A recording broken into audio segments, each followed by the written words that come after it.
Hello, welcome to the Combat Chats podcast. This week we're going to be talking about the previous week's main card, the Fight Night in Paris between Garn and Tuivasa, as well as the upcoming UFC 279 card. Should be really interesting. Anyway, Finn, if you would like to start us off. Yeah, so first fight on the card we had the Englishman, which we were both looking forward to. Charles Jourdain fought Nathaniel Wood, which I didn't actually realise this fight was on this card until like a week beforehand. So yeah, to see Wood obviously going back, he's back up. I think it only took 6 weeks off after UFC London. Was it UFC London he fought at? I think it was. He obviously only took a few weeks off after his big win, and yeah, to see him back in there after having a long way out and to look as clean and as good as he did against such like a found striker in the UFC was good to see.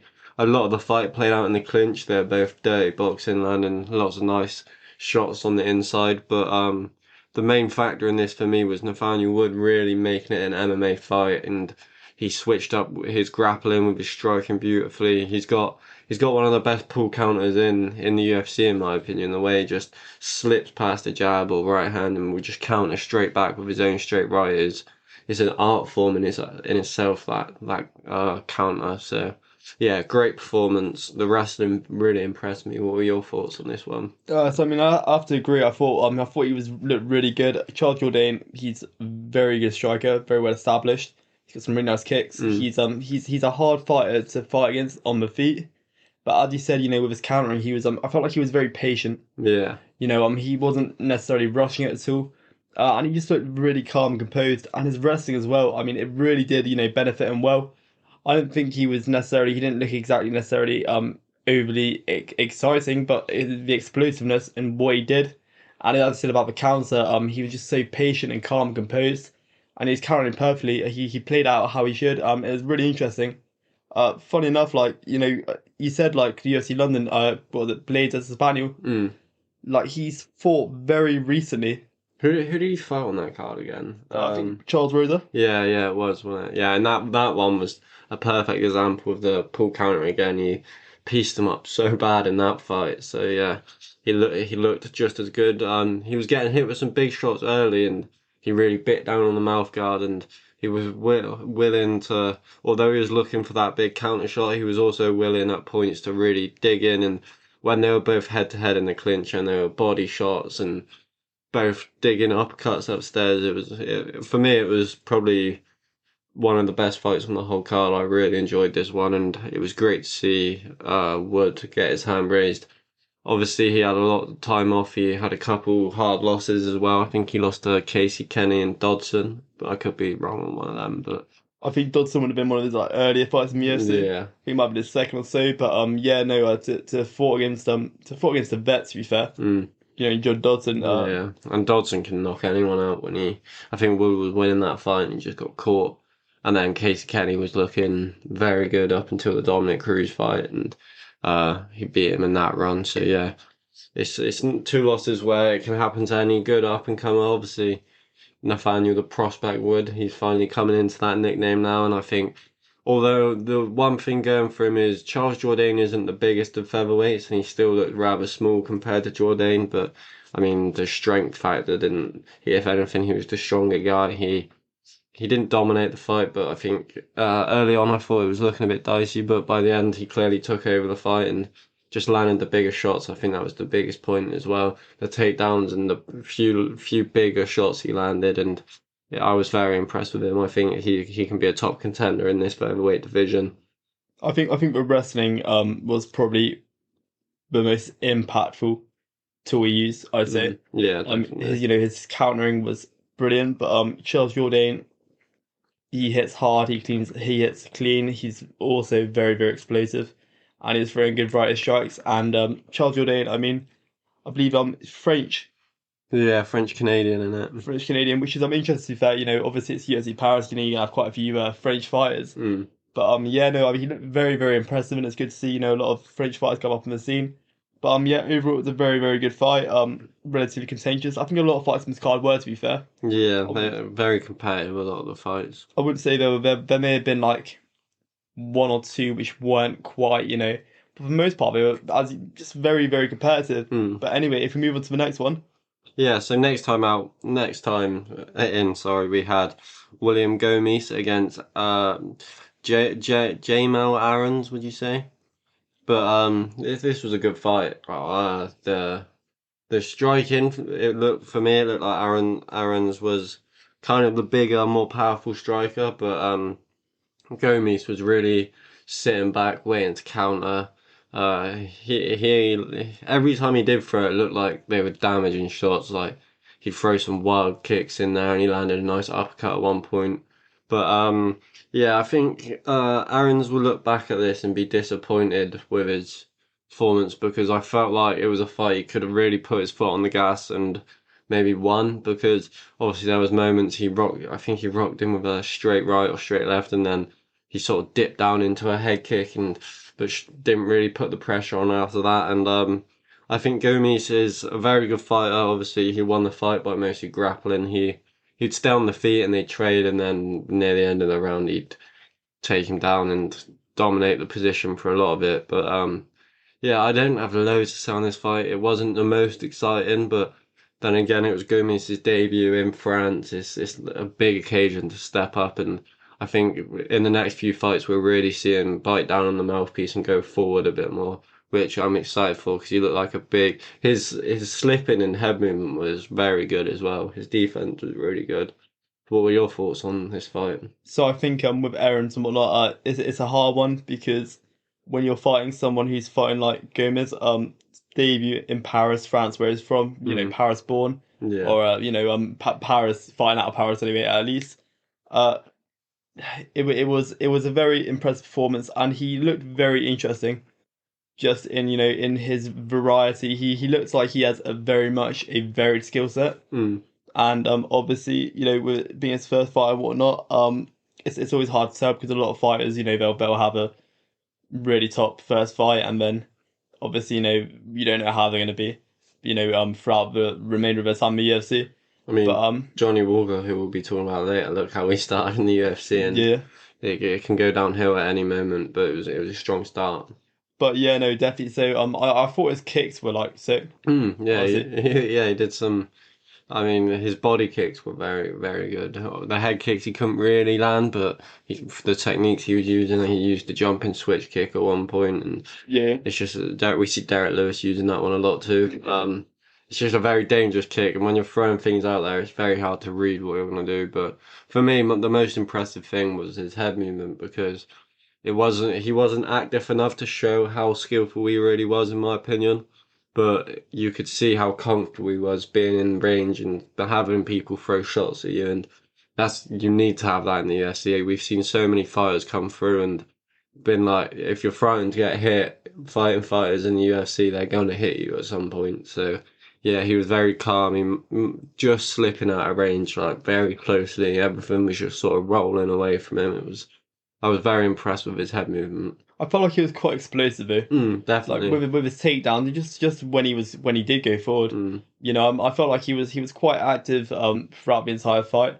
I know you said that you said that he wasn't quite as as aggressive as you might have liked to have seen, but when he did, he was very mm, effective in doing so. yeah.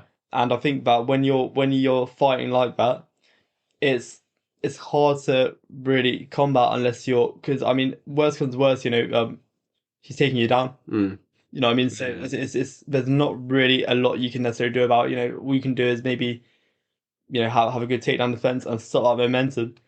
But just that amount of pressure, I thought it looked really, really impressive. It's interesting. What are they like featherweights, do you say? Yeah, no, I They might don't. be, I think they might be I think lighter than they're that. bigger than that, aren't they? Bigger. Yeah, I think They so. didn't look massive to be fair, No, did they are they? featherweights, yeah. Featherweights, yeah, because I know that they're like 6 foot and like 5'11", or Mm. I think Six Johnny foot's a Aaron's. big featherweight. Yeah, yeah, maybe I've got that completely wrong to be fair. Well, you got the weight class right anyway, so. But yeah, yeah, no. Looking at the height, I'm interested to see because I felt like for featherweights they looked like they were quite light.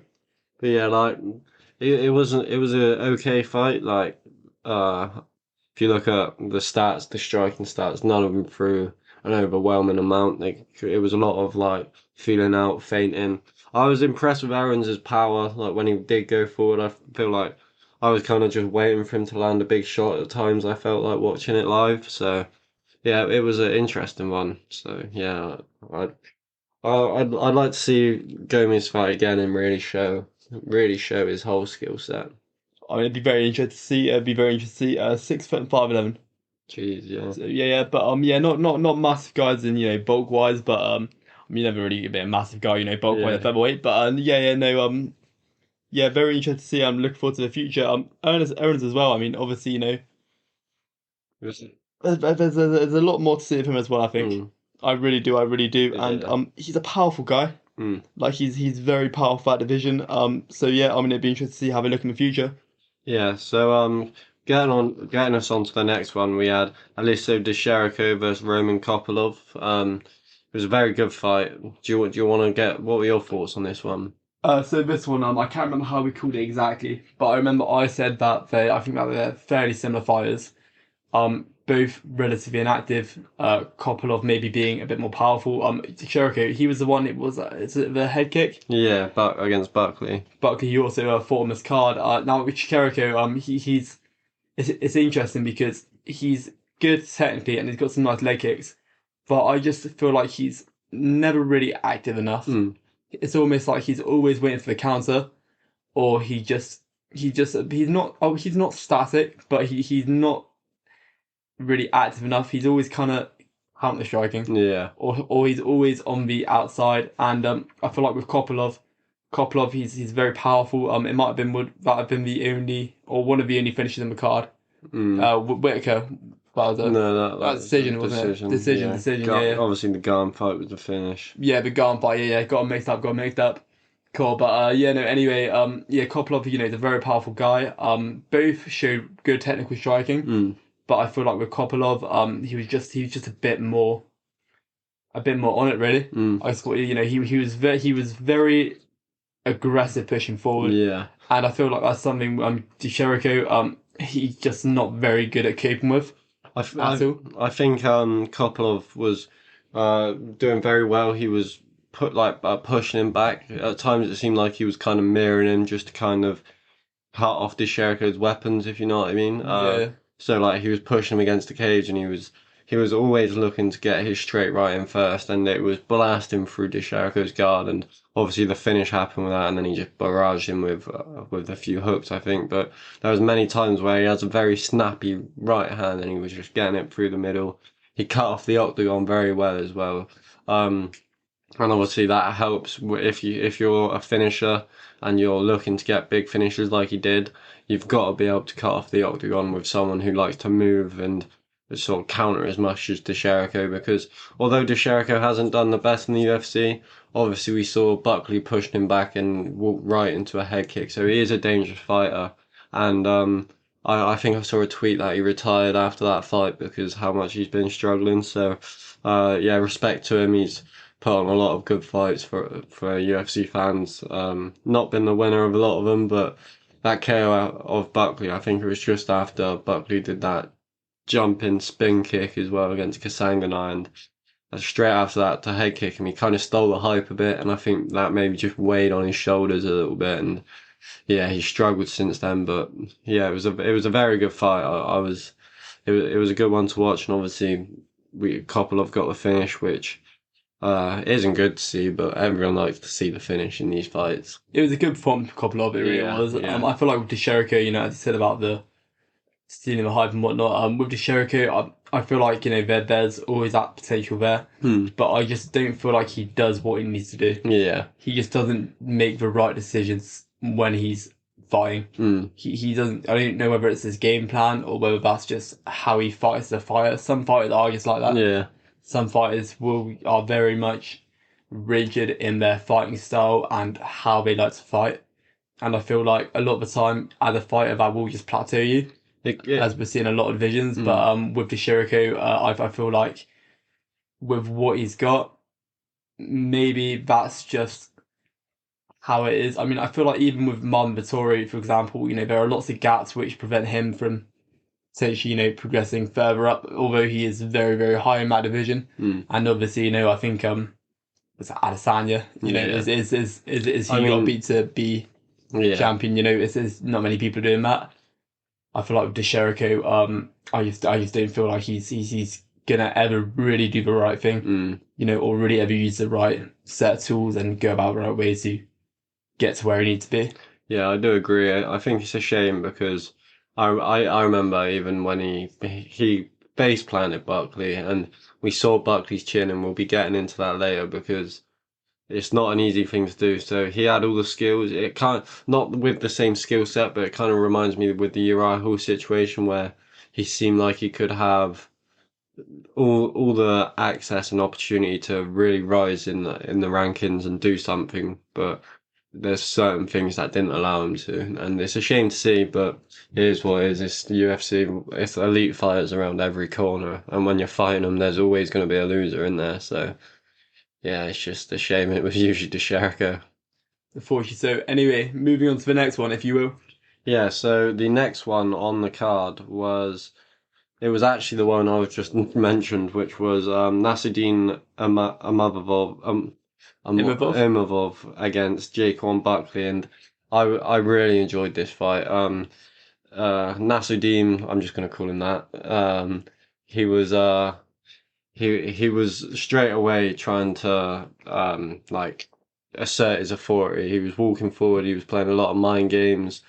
Um, Very big guy. Like they look like they were two different like a weight class apart. Buckley's a short, stocky guy, but Nasruddin looked a lot bigger and stronger, and the grappling exchanges kind of proved that. He's a very calm, patient striker as well. Like the way he was kind of setting up his left hand with his hands low, Buckley was finding it very hard to find the range. I think it doesn't help that Buckley just explodes into shots every time. Like he doesn't have the fundamentals. He doesn't jab his way in much. He just kind of jumps in with right, left hands. But yeah. Before we really dig into it, what was your first thoughts on this fight? I mean, it's an awkward one, really. As you said about the size difference, you could definitely tell there was a significant difference between the two of them. As you say, you know, Buckley's a very short and stocky guy. Uh, I mean, Ivanov, he's, he looked. How do you know how tall he is?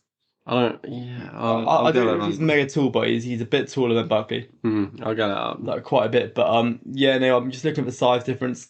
Buckley was always going to have issues with it, Hmm. and as you said about the fundamentals, it's a hard one really because I feel like even using my jab to get into that, I mean, he was just bullying really. Yeah. You know, I mean, I wouldn't say it was necessarily super dominant. It was still quite contentious, Hmm. but I think with a fight like that, it's always going to be hard when you're fighting somebody who's that much taller. He's 6'3". 6 foot. Oh wow. Hmm. Okay. And was Spike Lee just out of interest? Buckley, I think he's like 5. Uh, what is he? 5? 5'10". Yeah, something like that. But regardless, you know, 4 inch difference, that's a massive enough difference. And even if you look, you know, stature wise, like obviously, you know, Buckley's a very stocky guy. Mm. Just that height difference, you know, and in the grappling exchanges, when you've got someone that much taller than you, who is very good at grappling, it's always an awkward one, really.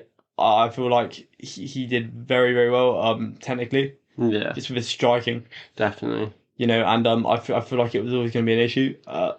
Buckley's 5'8" against Five 6'3". 5 foot 8, what 6 inches difference? Is that Yeah, is that six yeah. inches? I'm not doing much. I'm not Uh, paid for that. it's around. Wait, sorry. So how tall's 6. I think he's 6'3" in my above.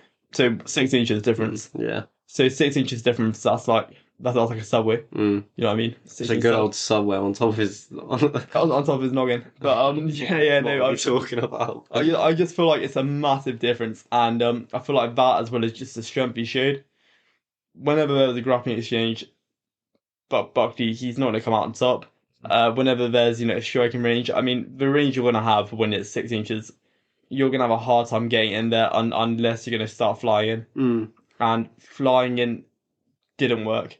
Well, let's talk about that a little bit because that third round, Imavov, there was some dicey moments for him because Buckley sort of weathered the storm. Imavov started slowing down a little bit. You could tell like he looked a bit tired, and Buckley started landing big shots. And I think the size difference alone kind of helped Imavov take shots because we've seen Buckley knock plenty of people out with the same shots he was landing.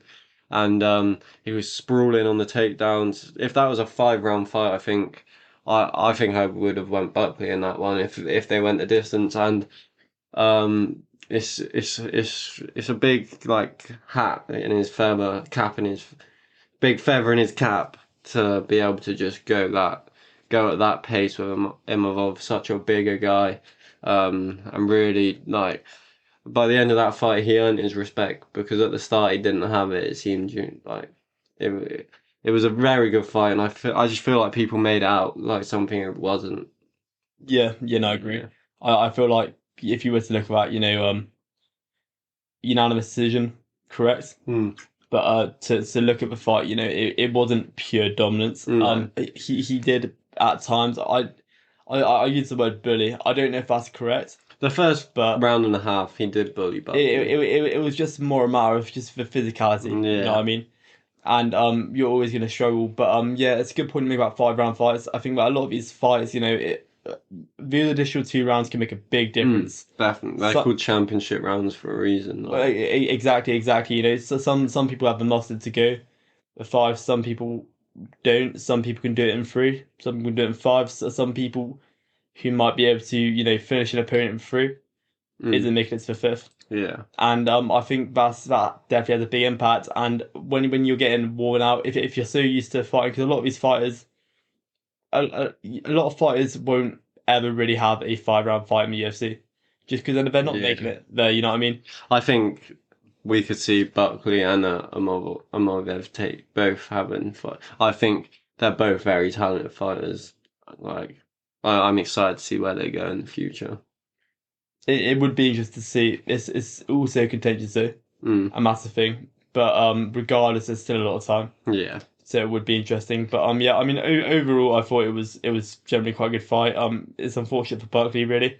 Matchup wise, you're matched up against who you're matched up against. I mean, he jumped straight from fighting non-ranked guys to fighting the guy 12 in the world who's on a very good run. So, is Barkley ranked yet? no, Buckley's unranked. Unranked. Yeah. Yeah, yeah. So fair play, like It's a big step up in competition. definitely so, definitely so. But yeah, I mean, overall, it was unfortunate, to have had the fire city difference, but it's just how the UFC is. Mm, I feel like you look at a lot of these taller fighters, a lot of people they either don't know how to fight them or they just can't. mm. And that's the thing. And I feel like height's one of the major things which is underestimated. I feel like, you look at a lot of these light divisions and whatnot, the taller guys, obviously they have very, very good technical ability. And I'm not going to use Max Holloway as an example because that would be so like backward. Mm. It's all to do with his technical ability. But we look at a lot of the fighters who are maybe 3 or 4 inches taller. Sandhagen. Sandhagen, Like exactly. people find it so hard. Like we've seen what Dillashaw has done to people in the past, and how hard Dillashaw found to get in Sandhagen's range without getting pieced up before he got there. It like there's certain examples in fights where like anyone fighting John Jones is just a nightmare to get in on him. So like height is definitely a big factor. In MMA, I don't think people are as good as using it yet in boxing because how new of a sport MMA is. It's like boxing's been around for so long. Like there's so many different variations of fighters that have come through that you can study. With MMA, I feel like we're just getting to the point now where you're getting perfect MMA fighters, and maybe not even now. Like that could be a few years down the line. Yeah, how many perfect boxers have you seen? Yeah, and that's the thing. It's a good point to make about that. I think with MMA and boxing, there's two key differences, and that is just the amount of variables which Yeah, you can throw definitely, and defend against, and definitely. just what you can do in MMA in contrast to what you can do in boxing. With boxing, obviously, it's more than just punching and slipping and all of that.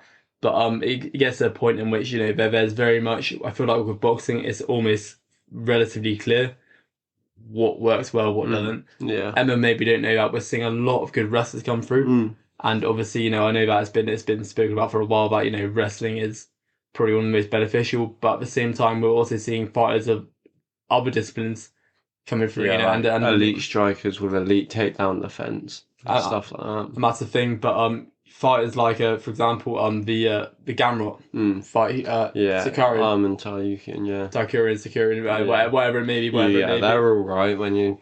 Yeah. But yeah, no, looking at the two elite wrestlers, just doing very, very well against each other through their use of wrestling. And we look at a lot of the top UFC fighters and a lot of the different divisions, with the exception of maybe one or two divisions that almost primarily dominated by wrestlers. Yeah, We look at your Usmans. yeah. I We mean, look at your obviously, Makashevs and yeah, and then you see, I think you can probably say middleweight and heavyweight are the only ones that, because even if you look at lightweight and stuff like that, there's a lot of dominant wrestlers who you'd say, all right, these guys can be champion the next, like Islam Makhachev is probably the favorite against Charles Oliveira. I don't actually know the betting lines, but it just shows like there's always an up and coming grappler who you just think, oh, they'll beat the champion in these divisions. Um, we thought that with, I mean, a lot of people thought that even with Usman when he was fighting Tyron Woodley, and Tyron Woodley was a good wrestler himself. Um, Shamaev now. I'm sure if Shamaev beats Diaz and Leon King win against Usman again, people are going to favour Shamaev against Leon mm. Edwards. I'd be shocked if Leon was the favourite in that fight. I mean, just look at how dominant Cejudo was Yeah. when he was in the UFC. To be fair, that is because he learnt to strike as well, though. Yeah, He of course. struck with some of the best. But yeah, it still goes. With middleweight, Izzy's cleared out all the wrestlers basically. Yeah. But I feel like that then comes back to height. Yeah. Because if you notice, obviously there are some tall middleweights, but it is just so tall. Mm. You like Cannonier, for example. Obviously I don't think Cannonier necessarily looked poor in that fight. He didn't look great, but I just don't think there's a lot he could have really done. The most effective he was when he was in the clinches, and that's Yeah. it already. He's just not able to get into that range very often. And the thing is with Izzy as well, it's like you can get he's taller than a lot of these guys. He's like 6'2" or something like that, 6'1". Um, and he's one of the best kickboxers in the world. So like his distance Mm. management is probably the best. I'd probably say it's the best the UFC's ever had. Someone at managing distance and range and always knowing where to be to not get hit. He's probably the best at it. So it's him and John Jones as well. It's very similar. Yeah. And the heavyweights just don't have much grapplers in it, like in the higher rankings. Like Curtis Blades is the only one. Ngannou's just a nightmare to beat for anyone. So I feel like with heavyweights, one of the reasons why there might not be as many grapplers is because I think a lot of it comes down to the power and whatnot. I think with, yeah, your lightweights, your middleweights, obviously they all have knockout power, but with the heavyweights, there's always that potential for that, that one punch knockout. There is in the other divisions as well, mind. Obviously it becomes less prominent as you go down lower and lower. But I definitely. feel like, as a wrestler, when you're fighting against people who can hit very hard, shooting for a takedown isn't always the best idea. Mm. Not unless you're very, very slick with it. And although we have a few heavyweights who are, very fast and very explosive, a lot of them just aren't explosive enough I to think avoid that strike. I think that's why Curtis Blades is having a lot more success now as well, because even in the Derek Lewis fight, he was winning on the feet quite comfortably in the first round, and he kind of rushed the takedown. And now you see him. Obviously, he was willing to exchange with Aspinall early on until obviously it was like seconds in, but you could see Curtis Blades was looking for the chin in that fight.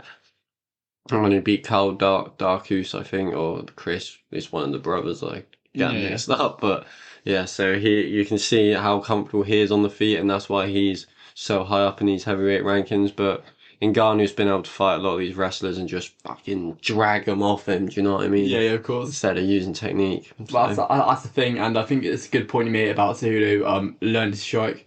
You can be a top wrestler, but you also need to be able to strike. I think there's quite a few Khabib brothers, aren't there? yeah, or families, Or Khabib family. cousins, a lot of them. They're like what was it, the Nurmagomedov or Yeah. whatever it may be. Obviously, they have Saeed in Bellator, who's insane. Like, Yeah. if you haven't watched him, people need to go watch that kid because he's spinning, kicking people and stuff, and got the grappling to back it up. And then yeah, there's a lot. Umar as well. So with Umar, what interests me about him is that Umar looks very good on the feet. Mm. His kicks are Yeah, he's an amazing. excellent kicker. And I feel like with Umar, with his kickboxing, with his ability on the feet, combined with his wrestling, because obviously all of their wrestling is elite level. Mm, It's all very, very high standard wrestling. I feel like that is kind of when wrestling becomes elite, when you yeah. have that and you can put it all together. Mm, And I think Takarian as well. You said he could be a top five fighter. yeah. I He's agree. So could Gamrot, to be fair. yeah. I mean, Gamrot's pretty close now, and he's getting a big fight next. Mm. I don't know who will fight next, but I reckon it'll be a big fight. But yes, them two especially, they really showed how good they were at striking in their fight together. And that's the thing. I feel like you piece it all together. That's what you want. It's hard, but as you said, with MMA, going back to height, it's just we don't really know what the best way to go about it is Mm, yet. And it'd be really interesting. So they're constantly involved in sport. We're seeing new moves and new techniques used constantly, yeah. and some of them are looking effective. Some are looking really Mm. ineffective. But it's really interesting. It's really exciting, and it would be interesting to see how it changes. I do feel like height at the moment is just such a big factor. Especially if they're good at using it, because there's a lot of tall people. Well, I mean, we're talking about Macy Chasson. I've kind of had a problem with her fighting style for a while because how bigger she is than a lot of these people. But yeah, if you know how to use height in MMA, then you're on to a winner already. And it's dangerous for jiu-jitsu as well. If you're good off your back and you got these long limbs, it's dangerous. So advantageous, you know what I Yeah. mean? Yeah. So anyway, getting back onto the card, we'll wrap this card up and then we'll get into next week's one. So the next fight was the co-main event. We had Whitaker against Vettori, and Whitaker just doing what Whitaker does. What was your thoughts on this one? So it's interesting. You say Worker doing what Worker does. I also think we could say Vittori doing what Vittori does. I think Vittori I think he's a good fighter, but I feel like there are just so many barriers which hold him back. And I feel like with him he's just he's very much stuck in a certain way, which Mm-hmm. I feel like he's just so good technically, and he's got some great knees. He's got some great striking over Mm. him. His jiu-jitsu is insane. But Yeah, I his feel like grappling's good. with just the way he goes about his fights, he's such a headhunter. Mm. He throws the jab continuously, and it's really good that he's using this jab, but he's not using it right. He's not always using it to get space. He's often throwing the jab to just hump the head, and any fighter which has good head movement and is able to manage distance, like so a Whitaker, for Mm. example, you're not really able to do much with it. He's got some good kicks. I know earlier on before this, he said that he had some nice body kicks. Mm. And he's got some good leg kicks as well. He is good at using his range, but he doesn't really get in on it. Yeah, I do get what you mean, but I also think it's kind of you can just look and say the only people he's lost to are Robert Whitaker and Israel Adesanya. Yeah, no, of course, of Yeah. course.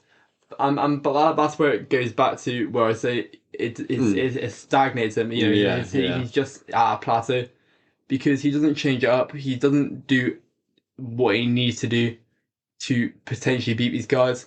Whitaker looked impressive, as he said, doing what he did. Yeah. I feel like the issue with Marvin Vettori, Robert Whitaker, is that with Vettori, if he's gonna fight like that on the feet, fine, but he's got to be able to get him onto the ground. Yeah. And when you're fighting someone like Whitaker with his takedown Takedown. defense, And his wrestling, I mean, he took yeah, Vittori down a couple of times too, didn't he? So, yeah, standard Whitaker mm, behavior.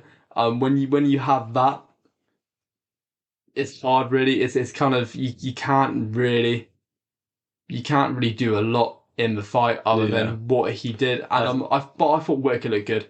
Yeah, I think Vittori even came out and said to Bisping afterwards, that he felt like there was just not much he could do. Yeah, Like Whitaker was just so fast, man. Like, if you really do think about it, there's a lot of controversy about Whitaker's last fight with Adesanya. A lot of people think Whitaker won. I don't because I just don't think he did enough damage. I think that more of the damage was done by Izzy. But what fighter has ever looked like they can go 5 rounds and point fight with Israel Adesanya? Like, how boring is have we complained? How much have we complained about Izzy's last few fights because no one can even get near him if he just decides to point fight for 5 rounds. So mm. Whitaker winning probably 2 rounds, maybe 3 rounds in their last fight against Israel Adesanya, just point fighting him just shows how technical he is. the stomps to the knee are brutal. Like Yeah. he jumps in with that oblique leg kick and he tore Darren Till's knee with it. And if Vittori's just made out of concrete, but if there was anyone else, I could have seen their knee going with some of them too. And then obviously the head kick he sets up is beautiful. I just think he's like the Max Holloway of this division. Do you know what I mean? Like Yeah, yeah. he can't beat. Oh, he could beat Izzy, but I don't see him beating Izzy, and I just don't see anyone beating him. So Yeah, but that's the thing. I think that's a really good analogy. Max Holloway with this division. You can't see anyone beating Whitaker, and you can't see Whitaker beating Izzy. yeah, I can't see anyone beating Izzy at all. Izzy is just kind of untouchable, and obviously, I know that a lot of people, comment on Izzy being a boring fighter. He's not the most exciting to watch at times. You'll watch him, doing in his promos, all of these cool yeah, kicks and whatnot, and like it's sick. To be fair, it is sick, but he's not doing it during fights. Obviously, it's the right thing to not be doing during his fights, because obviously he's very, very successful in doing so. But with Whitaker, I don't feel like there's necessarily a plateau in his ability. I just don't think he can be easy. And that's the thing. Like, I mean, I'm not saying that he couldn't ever potentially do so. I feel like with the Max Holloway analogy, it's perfect. The only difference is I could see Whitaker potentially being a lot closer with Izzy than yeah, Holloway, but I feel like that's just because Volk is at a point now where he's beyond next level. yeah. He is probably the best fighter in the world Mm. right now, or I he's think side that. by side with Izzy. Yeah. I think that maybe it's like kind of neck and neck. Who's But I think there's just more ways to beat Izzy. Like I don't think there's really a way. Like, I think the only way Volt loses is if he goes up and fights someone massive compared to him. Like Oliveira's a big guy, and everyone throws back to like, oh, he weighed 215 pounds back in the rugby days. But sorry, he's like 5 foot. I don't know how tall, but I feel like if you look back at what he used to weigh as a rugby player, you're looking at it wrong because he's just not a rugby player anymore. no. That he's been fighting for a very long time at featherweight. Mm. He's not fighting The at only heavyweight. loss he has is at welterweight. Yeah, It's crazy. which is mental really. I think with Volk, no one's beating him at featherweight. No. Lightweight, it could be different. It's a jump up in weight. There's very much potential for it to be different. I mean, I think he can beat Charles Oliveira. I actually do, but I don't think he can beat Islam Makhachev. I feel like Charles Oliveira would be a very hard fight though. Yeah, that's the fight I want to see most. It would be interesting to see how it goes down really because it's a hard one to call. Charles Oliveira he's very good all round and so is Volk. It's just really a matter of how it goes down and how well Volk does on the ground and Yeah. whether he gets Because Volk if to the ground. Ortega snatched his neck, what's Mm. Charles going to do with his neck? Rip it off? Yeah, I think that's the thing. Makhachev would be interesting, would be very interesting. But yeah, no, I'm going back to the Whitaker fight. I thought Whitaker looked really good, just doing what he Do you does. Really. think? Do you think Whitaker look? Because I actually do believe Whitaker's. Usually don't see fighters getting better, but I think there's general like before everyone knew Whitaker's main weapons, but now he's setting things up with jabs more, and I think the third fight with Izzy is granted in my opinion because how close that last one was. I do think Izzy won the last one, but you give Max Holloway the trilogy, you can give Robert Whitaker the trilogy. So if Izzy gets past Pereira, I think Rob deserves that next shot either way. I'd have to agree. I feel like I feel like it's one of the only logical bouts unless something mad happens in that division. I think they were kind of talking about Paulo Costa fighting Whitaker because like he's the only one Whitaker hasn't beat basically. Like Whitaker's beat everyone at middleweight pretty Mm. much. See, that would be interesting, but I don't know how that would go down because I feel like Paulo Costa he's a different type of animal. But with how Whitaker performed, as you said, with his setting up and his just general fight IQ, Paulo Costa's an interesting one because he's a bit of a bulldog, ain't he, really? Yeah, I think with Whitaker can be a bit chinny at times. Mm. So I think if someone's going to beat him other than Izzy in that division, it will be Paulo by just marching through him. Well, that's the thing. That's the thing with Whitaker. With Paulo Costa, even he's just very very aggressive, Mm. and he doesn't mind getting hit. Yeah. He's not necessarily majorly slugging it out, but he doesn't mind going towards I think an opponent. we both still favour Whitaker. I know I'd still favour Whitaker in that fight, so I, it's been a I hard one with that division right now. it's very awkward. It's very awkward. Um, I wouldn't know. I wouldn't know. I Mm. would like to see Whitaker against Izzy again though. Yeah, I definitely want to see that fight again. I feel like that makes it a lot of logic. The Pereira fight that's between Izzy, I think interesting. So excited for that fight, man. I cannot wait to just. You know what? I have watched their previous kickboxing fights before, but I cannot wait to sit down and break them down with every bit of detail I can to talk about them because it's such an intriguing matchup to me.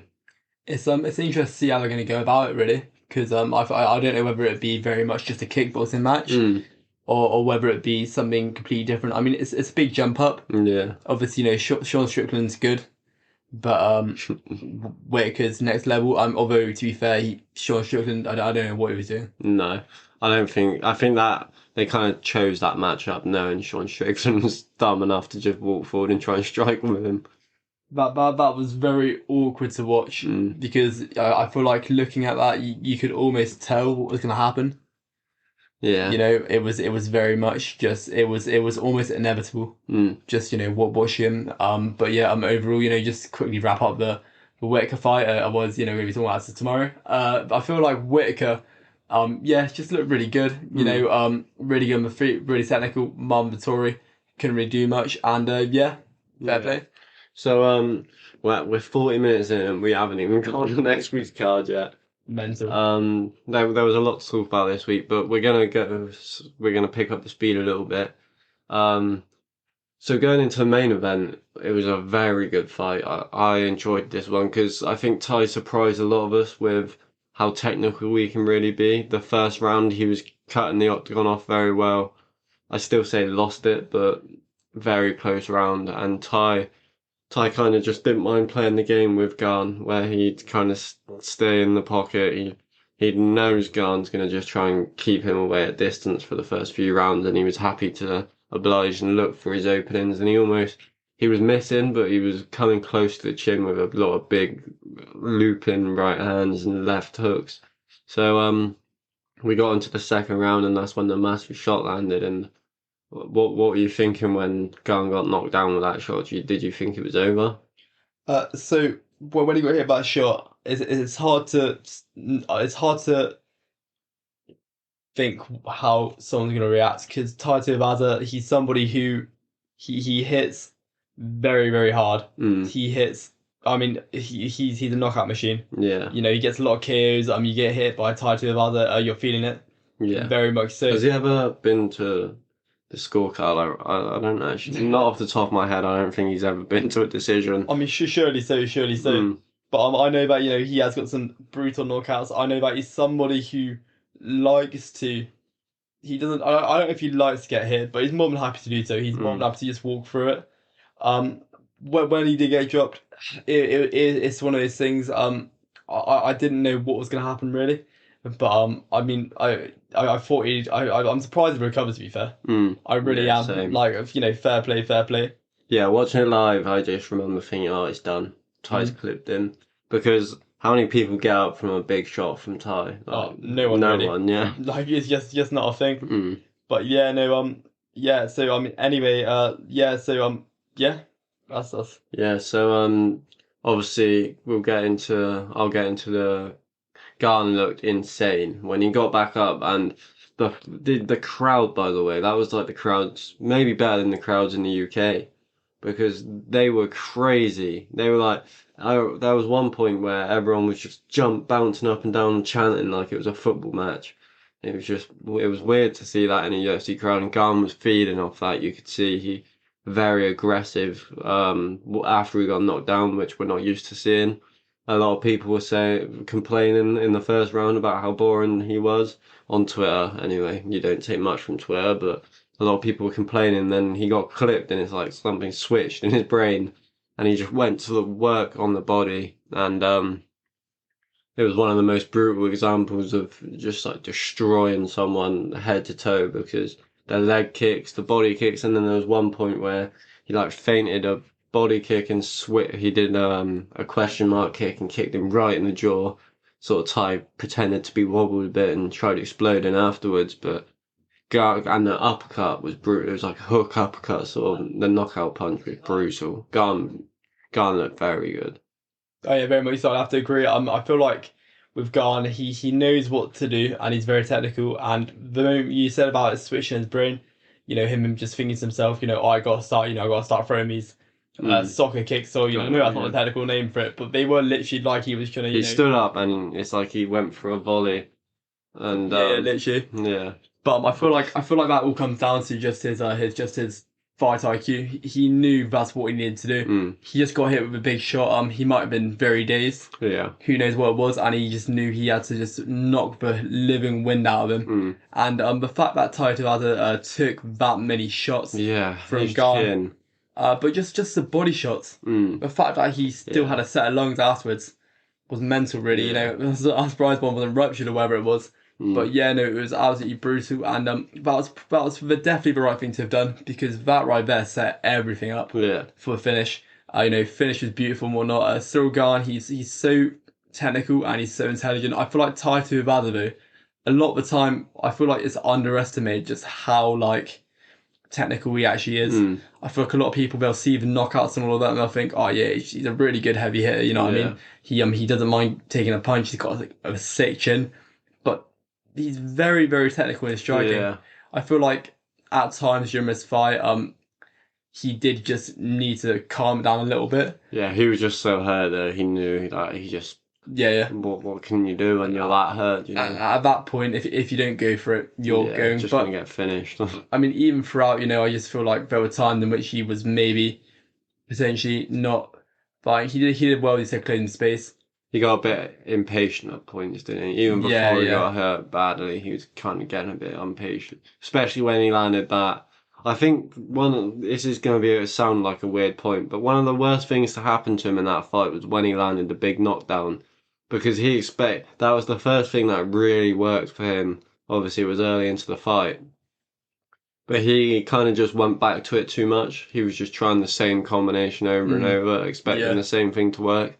And when you hit someone like Garn with a shot like that, he's not going to be stupid enough to let the same shot land again. So I think that's what because as Garn got up, he kind of went for the sick like lead in, jumping sort of rear hook, and Garn just sort of slipped, and then that's when that soccer kick came in. Yeah. Obviously the snap kicks were brutal, but that it was a turning kick he got hit with, but it was like a football player kicking a football. Yeah. It was horrible. I think it all comes back. You said that's a good point you made about him going for it again. It all comes back to Garn's IQ. Yeah. He's just too intelligent to let himself get hit by that. Mm.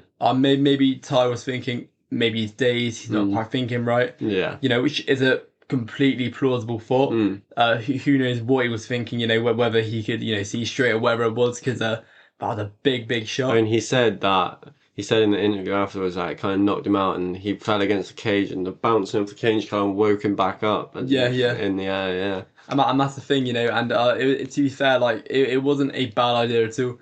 But I feel like overall, Cyril Gahn just did what Cyril Gahn did. He fought the fight intelligently. He threw a great variety of strikes. I think Taito Ibada, watching him get KO'd.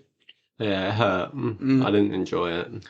But yeah, and not only that, like he's somebody who, as of recently, has taken some massive shots. So for Cyril Gahn to have done that, he's been KO'd a few times in his career. Yeah. Which isn't surprising to be fair, because he does just love. A lot of it was just someone. He's never been KO'd like that. I mean, he might could be wrong. I think they're like TKOs. Yeah, a lot of it's just him giving up his back a lot because his grappling used to be really bad. In the early days, he was like one of the worst grapplers I've ever seen. So he's sharpened up so much, and I mean, he gives a fight I'd love to see is him and Ngannou, because I think Ngannou probably does knock him out, but at the same time, if anyone's gonna land an Ngannou punch and land one straight back on Ngannou's chin, it is gonna be Ty. I think the Derek Lewis fight is kind of gone now because him and Ngannou fought before and it was terrible. But I feel like the rematch would have been like it's spicied up a lot more, but that fight's kind of down the road now, isn't it? So Fizzled out a bit, fizzled out yeah, a bit. No, I just yeah. I mean, overall, just it's quite an insane card to watch. I thought it was. I was that first event to be held in Paris, UFC yeah, it event, was because it was MMA France. is literally only just become legal in Paris, hasn't it? Yeah, In France, so I mean it's quite a good night though. To be fair, I think there was a lot of French winners. I think yeah, six French fighters and six French winners. So it was 100% win rate for the French. I'm pretty sure. I really was the Well, Jourdain obviously lost, but it's yeah, yeah, French Canadian is still Canada. because Imavov he's French as well, isn't he? Yeah, And then I think obviously Cyril Gane's French as well, and Sirigan, and then there was that William Gomes as well. He won. yeah, he was Yeah. from Paris as well, proper hyped up and whatnot. Yeah, I was impressed with all of them to be fair. So it's interesting to see how MMA, how the UFC does look in the next 5 years with French fighters, because if that's just, fighters making their debut and top fighters in it, it'd be quite interesting. Obviously it's not just fighters making their debut, it's still gone. But yeah, if that's just our first taste of lots of French fighters, then And the should crowd be as well. I mean, that's one we could go to one day because yeah. it was a big arena they sold out as well. So the crowds in France are crazy. So yeah, hopefully next time out we'll try and get some tickets.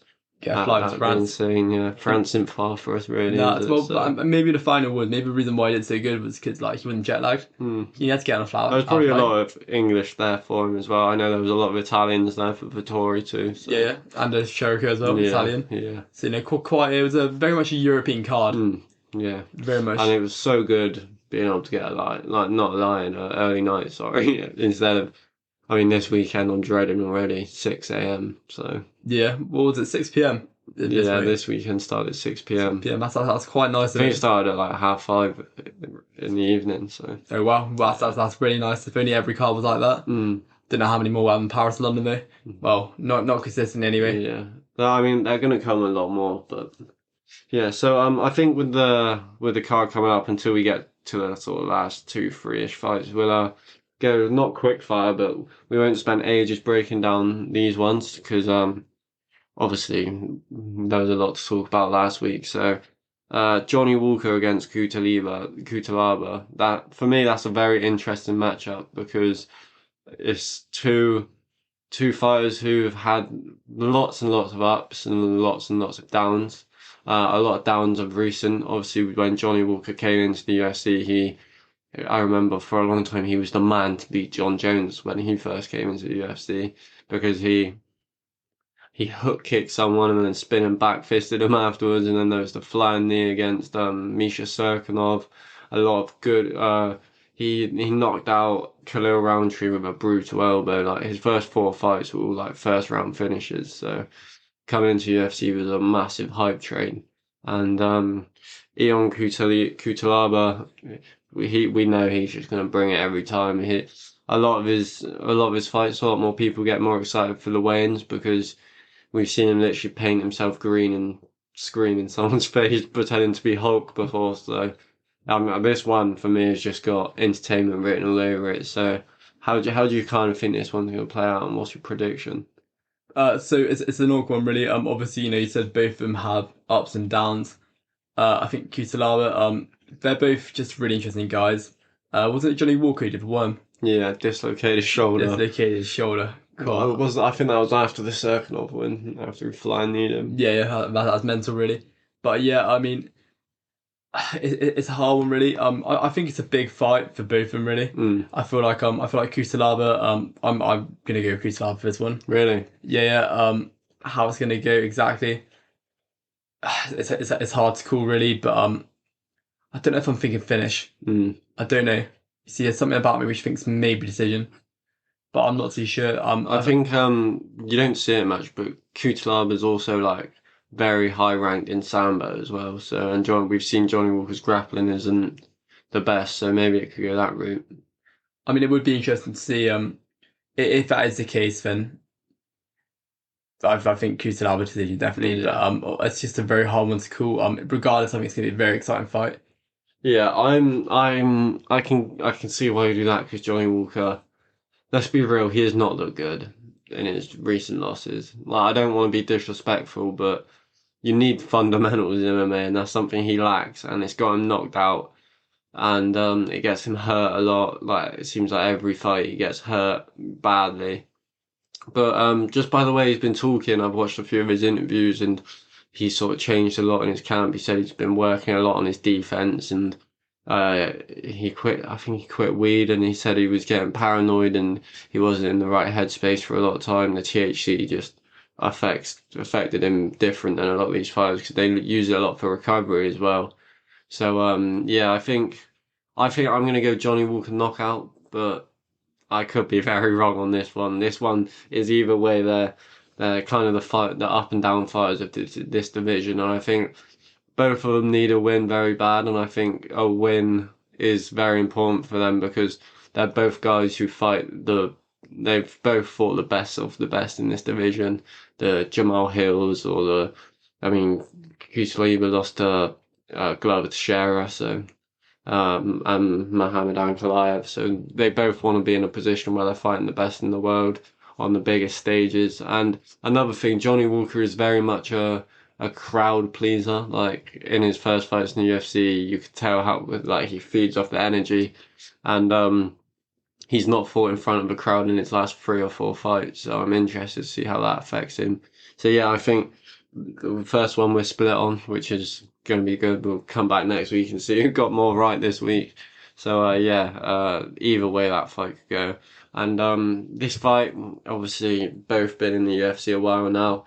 Irene Aldana, she's an excellent boxer. She idolizes Chavez Senior. I know Anderson Silva beat Chavez Jr., but Senior was like he went on a 50 fight unbeaten streak in boxing, won maybe even more. He was like 90-3 in professional boxing, like Mexican beast, and you can tell she idolizes him because she's got her hands on her chin and she goes forward at all times. She's got the very sort of Mexican boxing style.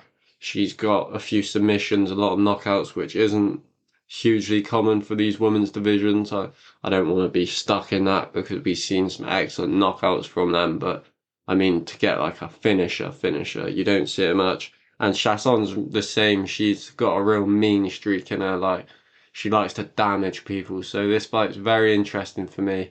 Um, I'm gonna go ahead and give a prediction. I do think Irene Aldana's gonna win. I think she's a better boxer. It could be interesting in the clinch, but I think Chasson doesn't use her jab much, and when she throws kicks, she kind of leaves her chin in the air.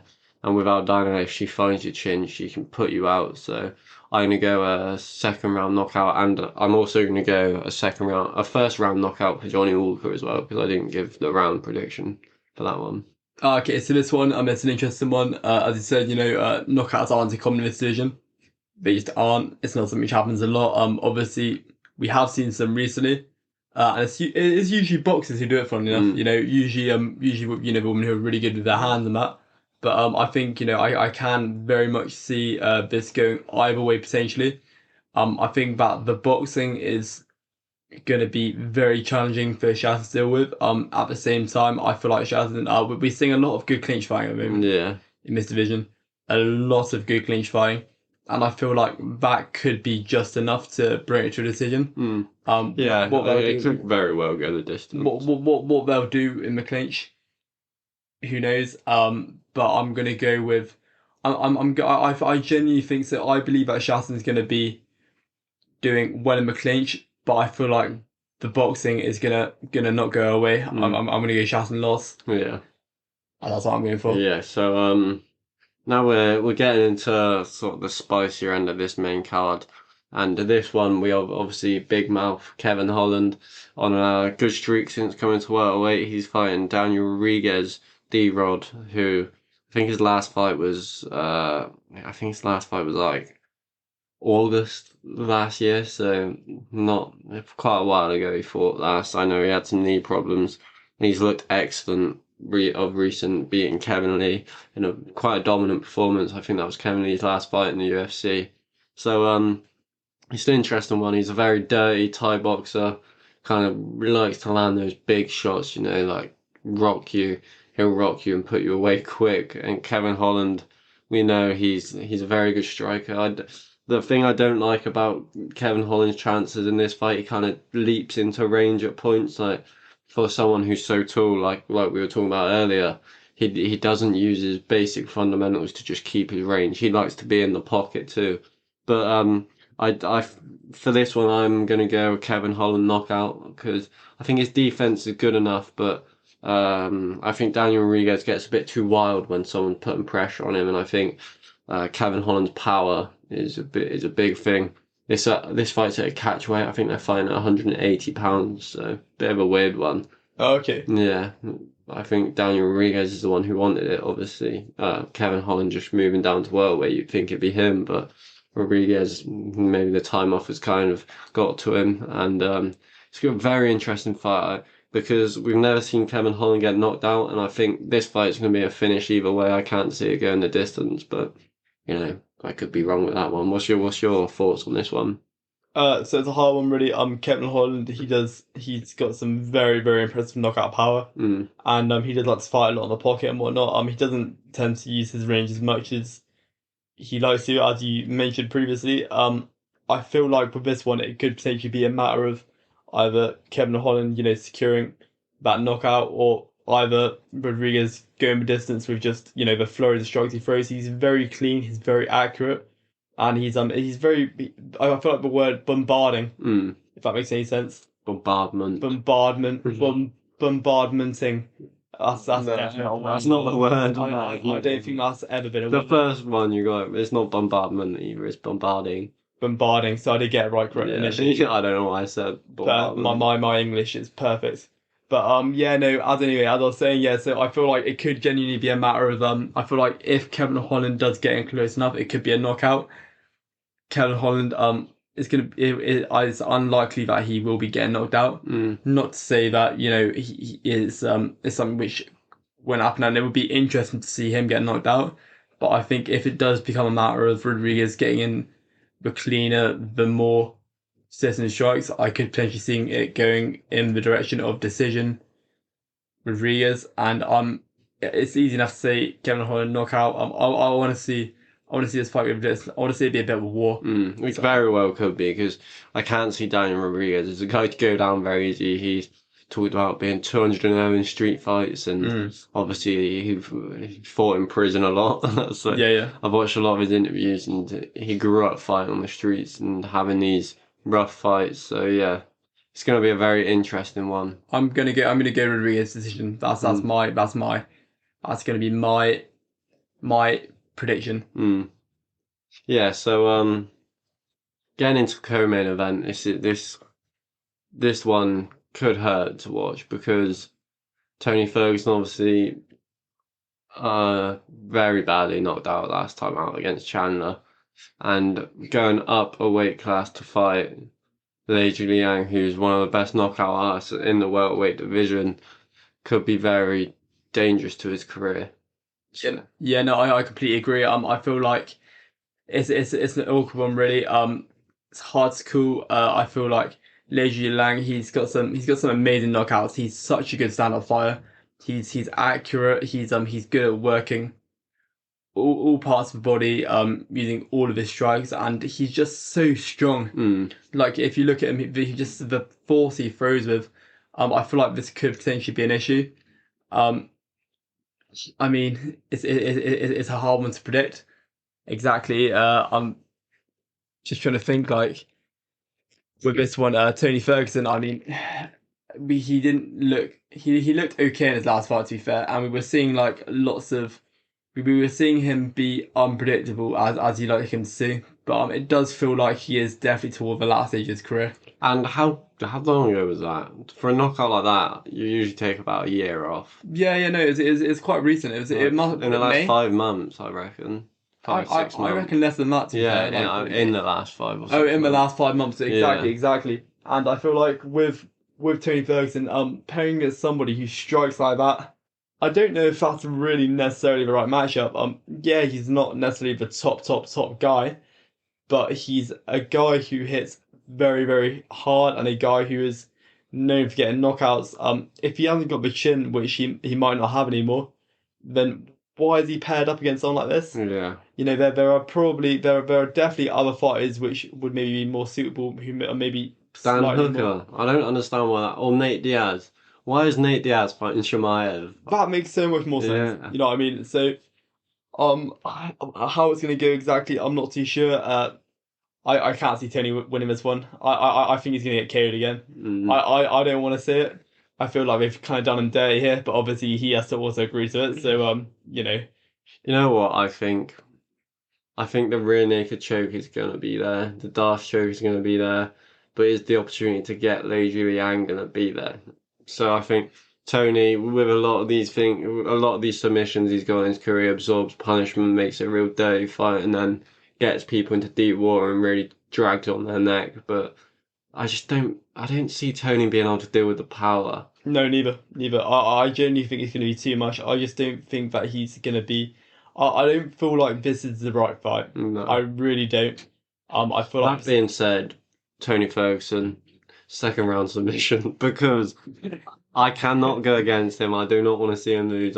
In my head, this is prime Tony Ferguson, and he's going to submit him. in your head. Well, I'm glad your head's working right today. I don't know about that. I'm sure Tony's still recovering.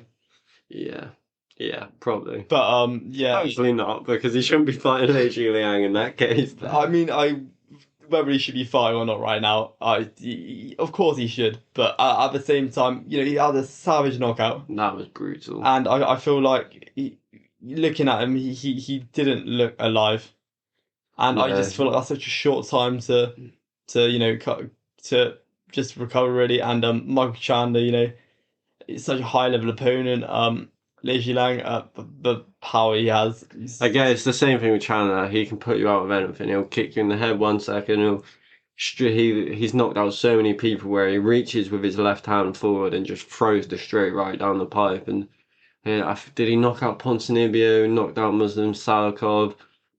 He's knocked out so many people. Knocking out everyone. Yeah, literally, except Shamaev. Before that, he's just knocking people out. So, man, if Tony wins, it would be so good. But I don't know. I don't. I can't pick against him. I reckon they were putting together the card and they got the names mixed up. Yeah, So they were supposed to like move like Tony up a column and like Nate down a column, or maybe it was the other way around, or maybe it was like they're gonna give Lei Liang a rematch against Shamaev. I'd rather see that than the. Nah, I'm not gonna hate the Diaz fight right now. We'll get into that now. We might as well. We're yeah. over an hour in, so we gotta get into it really. So I don't know where to get started with this one, to be honest. I'm confused about the matchmaking. I think I don't want to sound like a hater, but I think the UFC are kind of doing it to spite Nate Diaz because of all the contract negotiations, and Diaz clearly just wants to go and get that money fight against Jake Paul or somewhere else, or he's just started his own promotion, like Badass Fuckers Only or something like that. It's a weird name. Yeah, Me. I mean, I feel like that's a very much a Nate Diaz name. Yeah, I can't remember off the top of my head, but it's a weird name. So yeah, they're kind of feeding him to the wolves. Obviously, Shamaev, I think his nickname is the Wolf as well. So Yeah. like, I think if we're honest, Nate Diaz is going to get chewed up in this one. So to be fair, I was thinking this right, but if you look at who Nate Diaz says he wants to fight, Yeah. they thought, you know, we can't put against him, but we can put against him, and he's also pretty good. What did he say? The only people I'd fight are Ngannou or Izzy. Yeah, that's the thing. So I reckon they're thinking, well, we can't put against Izzy, and we can't put against Ngannou, but here's somebody who's going to smack you up. Yeah. And maybe that's it. I'm not too sure. Nate Diaz, he's an interesting guy. He's got a great personality. He really does, and he's great for just, you know, hyping the fight up, and just he's good for the UFC other than in his contract negotiations, obviously. But you know, he's good as a presence. He's good as a as like a, is icon the word, or like he's good. Yeah, he's an icon. Yeah, he's an icon. He's an icon. But I feel like I don't want to say ambassador because he's not exactly an ambassador for good. You know, He's a good role model. yeah, great role, great role. But no. He's a good individual for the UFC in the sense of, you know, in the sense of He's a needle mover. But yeah, no, with Nate Diaz, his fighting style is he's an okay striker. Mm. He's a good striker. He's a good striker. Decent But boxer. you know, Overrated boxing still, in my opinion, but good boxing. I feel like with Nate Diaz, I just Shamaev, it's too much. So, all right, let's not be disrespectful and give like a horrible prediction in this one. What we will end on is I'll pose a question to you. Do you think, obviously it's MMA and anything can happen, but this being a 5 round fight, obviously Shamaev kind of looked like he was slowing down against Burns, and that was only 3 rounds. We know how tough Nate is. Do you think there's, in your head, is there a way that Nate can drag this into the later rounds and maybe find a way to win this fight?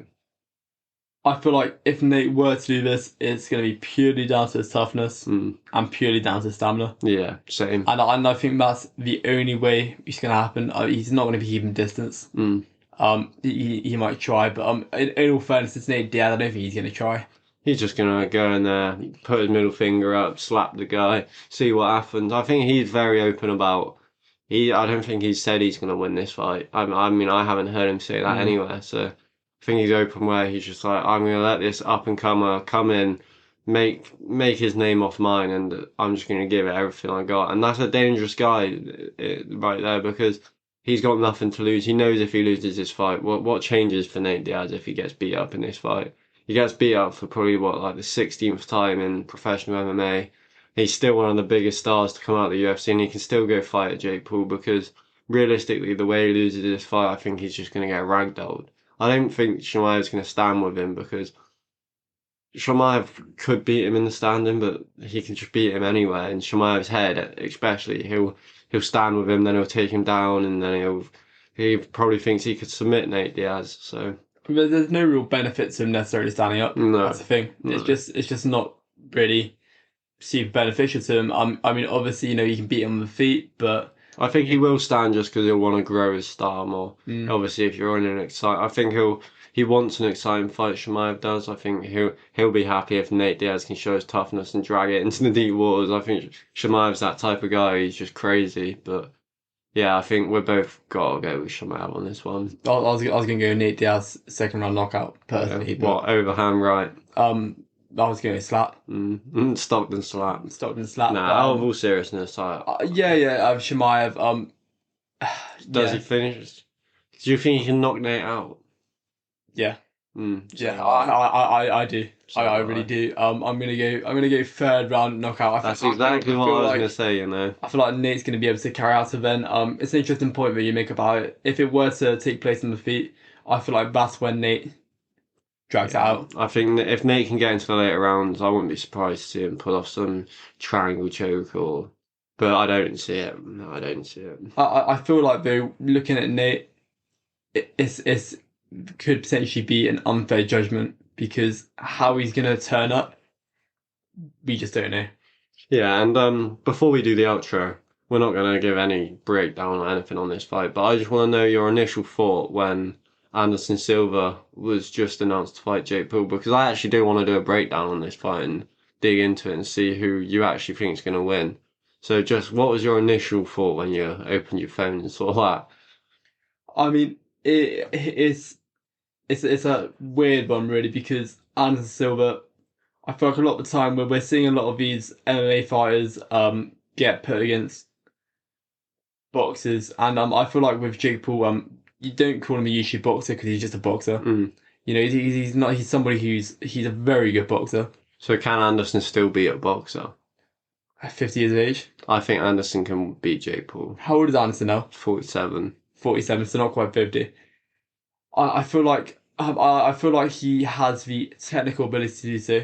I feel like what is gonna potentially impact him is just Jake Paul. He hits And a so boxer. hard, doesn't he? He hits hard. He's just so technical. Not that Anderson isn't. No, I wouldn't say Jake Paul's so technical. You wouldn't say so? No, I mean he's looked good because he's beat a lot of people who've never thrown a punch, and when he fought Tyron Woodley, he got the massive knockout, but that fight wasn't a good fight.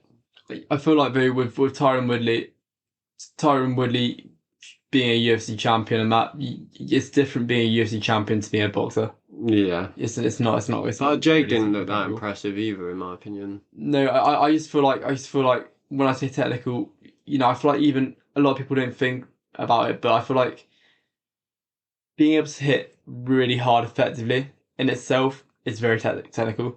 I mean, he's 10 times better than he should be at this point in his career, Jake Paul. He's been training for like 5 years, never boxed before that. So, I mean, I've been boxing most of my life, and he's a better boxer than I am. So, Probably has some really, really expensive coaches though. yeah, I mean, that's it, and it's the coaching. So, yeah, excited for that one. We'll break that down. So, thank you guys for listening. This has been Combat Chatters podcast. We're looking forward to the upcoming UFC, and I'm sure you guys are too. So that was our predictions. Make sure you follow us on Twitter, subscribe to our YouTube, Instagram, etc. Thanks for listening.